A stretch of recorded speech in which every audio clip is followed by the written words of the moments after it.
अस्सलाम वालेकुम स्टूडेंट्स, आज हमने chapter number 10 acid basis and salts को स्टार्ट करना है। इसमें सबसे पहले इंट्रोडक्शन में हम देखते हैं कि बेसिकली इंट्रोडक्शन में हम जब देखते हैं कि जितने भी ऑर्गेनिक और इनऑर्गेनिक कंपाउंड्स हैं इनको 3 क्लासेस में उन्होंने कैटेगराइज की है, एसिड बेसिस एंड सॉल्ट्स।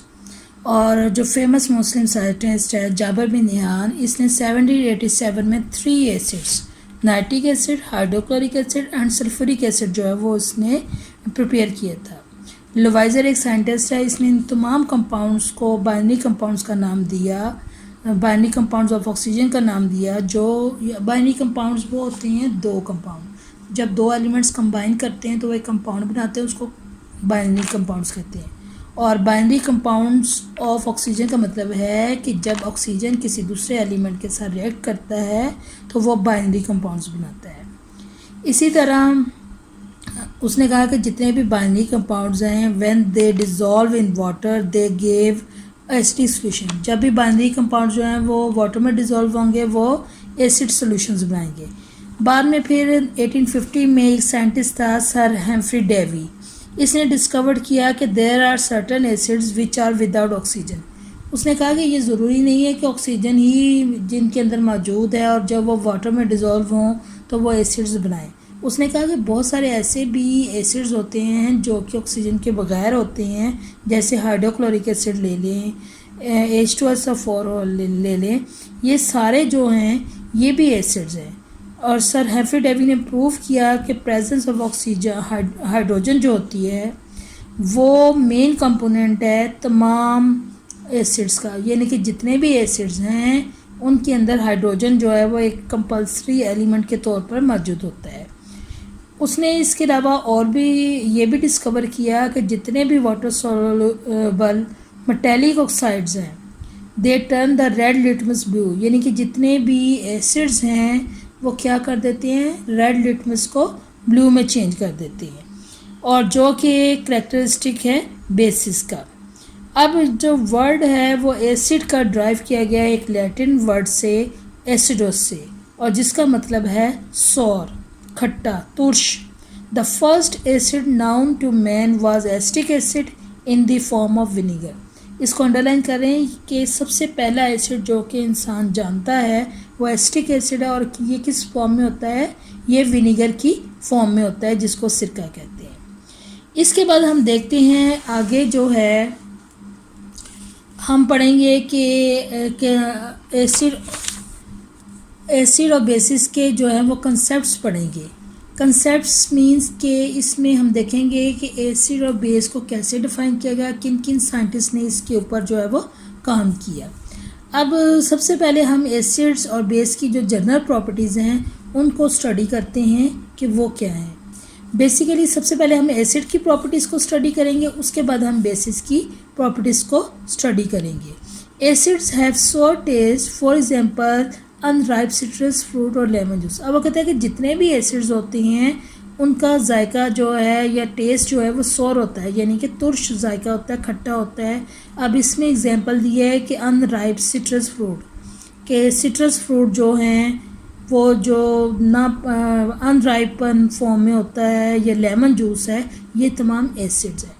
इसी तरह basis have bitter taste. Basis का जायका जो होता है बिटर होता है, कड़वा होता है, and they feel slippery touch, और ये स्लिपरी होते हैं, यानी कि जब इनको छुआ जाए तो ऐसे स्लिपरी सा फील होता है, फिसलन सी महसूस होती है।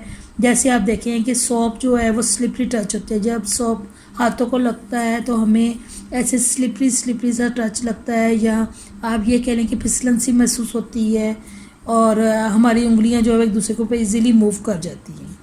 सेकंड प्रॉपर्टी है they turn the litmus blue litmus red. जितने भी एसिड्स होते हैं वो ब्लू लिटमस को रेड में चेंज कर देते हैं, जबकि जो बेसिस होती हैं they turn red litmus blue, वो क्या कर देती हैं, वो ब्लू लिटमस को रेड लिटमस को ब्लू करते हैं। यानी कि जितनी भी बेसिस हैं उनके अंदर अगर हम रेड लिटमस डालेंगे तो वो ब्लू कर देंगे, और अगर वो एसिड्स होंगे तो वो क्या करेंगे कि ब्लू लिटमस को रेड में चेंज कर देंगे।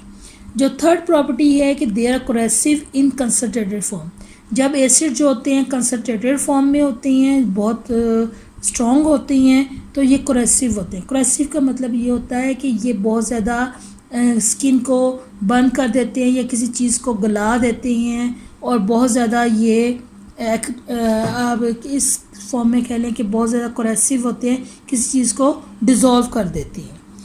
बेसिस में है they are non corrosive except concentrated forms of sodium hydroxide and potassium hydroxide. जो बेसिस होती हैं वो नॉन कोरेसिव होती हैं, लेकिन अगर वो कंसनट्रेटेड फॉर्म में बेसिस होंगी, जैसे आप देखें सोडियम हाइड्रोक्साइड है या हमारे पास पोटाशियम हाइड्रोक्साइड है, तो ये जो हैं ये ज़्यादा जो हैं ये भी कोरेसिव होती हैं। मोस्टली जो बेसिस होती हैं वो नॉन कोरेसिव होती हैं, लेकिन कंसनट्रेटेड फॉर्म में जो होती हैं ये ज़्यादा कोरेसिव होती हैं।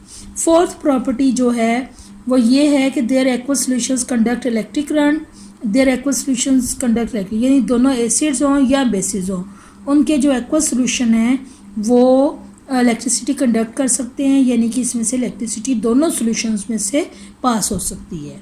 तो स्टूडेंट्स ये एसिड्स और बेसिस की जनरल प्रॉपर्टीज़ हैं, और ये आपने याद करनी है। जब भी एग्जाम में शॉर्ट क्वेश्चन आ सकता है, right the 4 properties of acids, right the 4 properties of basis. अब इसके बाद हम पढ़ेंगे कि डिफरेंट कंसेप्ट्स पढ़ेंगे कि एसिड और बेस के मतलब डिफरेंट साइंटिस्ट ने किस तरह अपनी थ्योरीज पेश की, और उन थ्योरीज के मुताबिक उन्होंने एसिड और बेस को कैसे डिफ़ाइन किया। सबसे पहले जो कंसेप्ट हम पढ़ेंगे वो है आरहेनस कंसेप्ट। आरहेनस कंसेप्ट जो है ये एक साइंटिस्ट था आरहेनस, इसने 1787 में ये जो अपना कंसेप्ट जो है ये पेश किया था।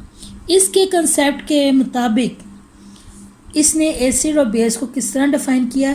इसने कहा कि acid is a substance which dissociate in aqueous solution to give hydrogen ions, यानी कि वो सब्सटेंसेज के जब वो पानी में वाटर में डिज़ोल्व हों और आयोनाइजेशन में वो हाइड्रोजन आयंस दें, वो एसिड्स कहलाते हैं। अब देखें यहाँ पे एक जनरल रिएक्शन दिया गया है एसिड और बेस का। इसमें आप देखें कि यहाँ पे HA गिव्स वाटर में डिसोसिएशन होगी तो ये हाइड्रोजन आयंस और A नेगेटिव आयन बनाएगा। अब यहाँ पे H से मुराद हाइड्रोजन आयन है और A जो है इससे मुराद कोई भी नेगेटिव आयन है। आपको पता है ना कि एसिड एक पॉजिटिव और नेगेटिव आयन के मिलने से बनता है, और पॉजिटिव आयन तो हमेशा हाइड्रोजन होगा, A जो है वो किसी भी नेगेटिव आयन को शो करता है। जब ये वाटर में डिज़ोल्व होगा तो ये हाइड्रोजन आयन बनाएगा और साथ जो है वो नेगेटिव आयन बनाएगा, जो कि A नेगेटिव शो करता है। कोई भी नेगेटिव आयन हो सकता है, क्लोराइड हो सकता है, सल्फेट हो सकता है, और भी कोई भी हो सकता है, फॉस्फेट हो सकता है, ठीक है। अब यहाँ पे उन्होंने इसकी एग्जांपल्स दी हैं। ये देखें कि जैसे ACl है, नाइट्रिक एसिड है, एसिटिक एसिड है, और साइनिक एसिड है, साइनाइड है, ये हाइड्रोजन है, ये साइनाइड है, तो इसको कहते हैं साइनाइड एसिड या हाइड्रोजन साइनाइड भी कहते हैं इसको। ये तमाम एसिड्स हैं। क्यों? क्योंकि जब ये वाटर के अंदर डिज़ोल्व होते हैं तो ये आयनाइज होते हैं, और आयनाइज होकर ये हाइड्रोजन आयंस रिलीज़ करते हैं और क्लोराइड आयंस रिलीज़ करते हैं। अब यहाँ पे देखें ACl जो है वो वाटर में डिज़ोल्व होगा, हाइड्रोजन आयंस बनाएगा और साथ क्लोराइड आयंस बनाएगा। अब जितने भी एसिड्स हैं वो हाइड्रोजन आयंस बनाएंगे और साथ एक नेगेटिव आयन बनाएंगे। इसी तरह नाइट्रिक एसिड है, ये देखें ये वाटर में डिज़ोल्व होगा तो हाइड्रोजन आयन बनाएगा और साथ नाइट्रेट आयन जो है वो नेगेटिव आयन बनेगा, यानी कि वाटर में उनकी आयोनाइजेशन होगी और हाइड्रोजन आयंस अलहदा हो जाएंगे और नाइट्रेट आयंस अलहदा हो जाएंगे। इसी तरह ये एसिटिक एसिड है, ये भी वाटर में डिज़ोल्व होगा तो ये एसीटेट आयन CH3COO बनाएगा और साथ हाइड्रोजन आयंस बनाएगा। ये तो था कि आरहेनस के मुताबिक उसने एसिड को डिफ़ाइन किया कि जितने भी सब्सटेंसेस हैं वो जब वाटर में डिज़ोल्व होंगे तो वो हाइड्रोजन आयंस जो हैं वो मस्ट रिलीज़ करेंगे, यानी कि जब भी कोई सब्सटेंस वाटर में डिज़ोल्व हो और हाइड्रोजन आयन रिलीज़ करे तो इसका मतलब है कि वो जो है वो एसिड है। अब उसने बेसिस की क्या डिफ़ाइन किया, उसने कहा कि basis is a substance which dissociate in aqueous solution to give hydroxide ion, यानी कि बेस को उसने डिफ़ाइन किया इसी तरह कि एसिड की तरह ही डिफ़ाइन किया कि बेसिस वो सब्सटेंसेस होते हैं जो वाटर में डिज़ोल्व हों और आयोनाइजेशन हो, उनकी आयोनाइजेशन का मतलब होता है आयंस में कन्वर्ट हो, आयोनाइजेशन हो और वो पॉजिटिव आयन और नेगेटिव आयन बनाए। अब पॉजिटिव आयन जो है वो कोई भी हो सकता है, लेकिन यहाँ पे नेगेटिव आयन जो है वो OH हाइड्रोक्साइड आयन जो है वो लाजमन होना चाहिए। अब इसकी एग्जांपल्स हम देखते हैं आगे। अब यहाँ पे देखें, ये जनरल आयोनाइजेशन जो है उन्होंने बेस की शो की हुई है। BOH वाटर में डिसोसिएशन होगी, डिज़ोल्व होगा, B पॉजिटिव और हाइड्रोक्साइड। यहाँ पे B जो है वो कोई भी मेटल आयन हो सकता है। आपको पता है कि बेसिस जो होती हैं वो मेटल हाइड्रोक्साइड्स होती हैं, तो B जो है वो कोई भी मेटल को शो कर सकता है कि मेटल कोई भी हो सकती है, सोडियम हो सकता है, पोटाशियम हो सकता है, मैग्नीशियम हो सकता है, कोई भी मेटल हो सकती है। लेकिन यहाँ पे OH जो नेगेटिव आयन है वो मस्ट है कि हाइड्रोक्सिल आयन ही रिलीज़ होना चाहिए। अब इसकी ये जनरल रिएक्शन है कि जब भी कोई बेस जो है वो वाटर के अंदर डिज़ोल्व होगी तो वो पॉजिटिव आयन देगी मेटल B और साथ हाइड्रोक्सिल आयन जो है वो लाजमी शो करेगी। अब इसके बाद जो सब्सटेंसेस है, ये तो जनरल रिएक्शन है, यहाँ पे उसकी एग्जांपल दी हुई हैं, जैसे sodium hydroxide, potassium hydroxide, ammonium hydroxide, calcium hydroxide. अब ये देखें कि यहाँ पे सोडियम, पोटाशियम, अमोनियम जो है ये मेटल्स हैं, जबकि हाइड्रोक्साइड इनके साथ जो है वो कंपल्सरी मौजूद है, यानी कि ये बेसिस हैं।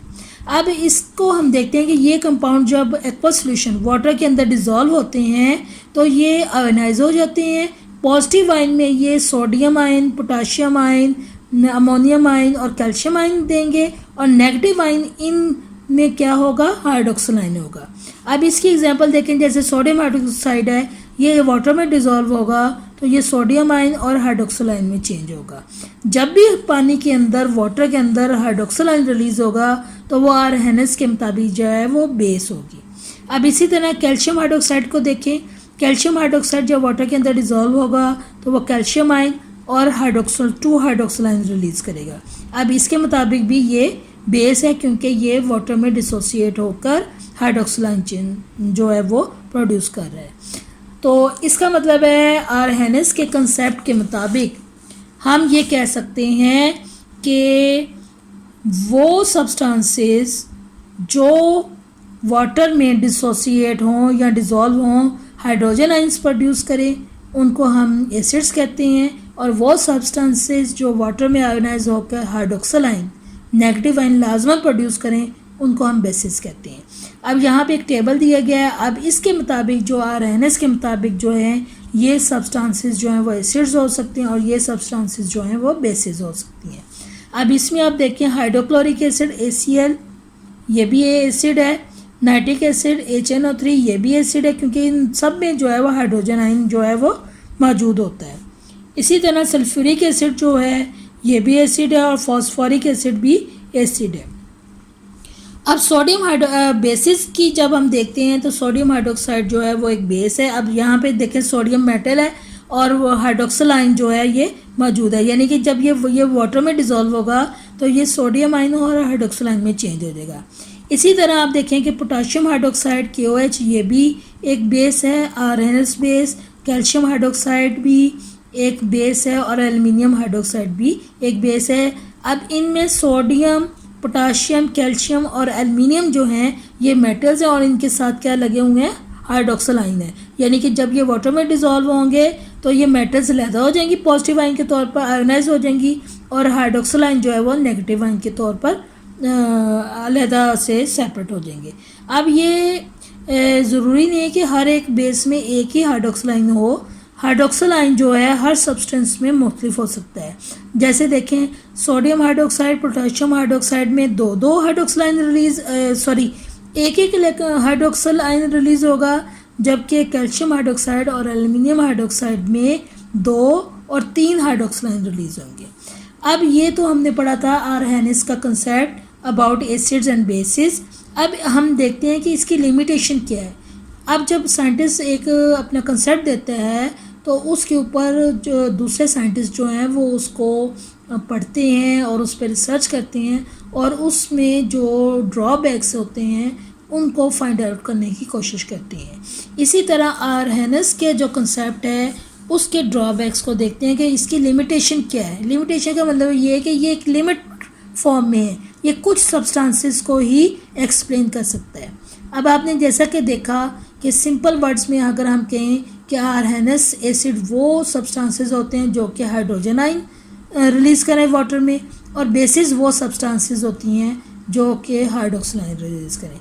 अब इसका मतलब ये हुआ कि ये जो कंसेप्ट है ये सिर्फ एक्वस मीडियम में एप्लीकेबल है, यानी कि वो सब्सटेंस जो वाटर में डिज़ोल्व हों और हाइड्रोजन आयंस और हाइड्रोक्सिल आयन प्रोड्यूस करें, उन्हीं को हम आरएनएस एसिड और बेस कह सकते हैं।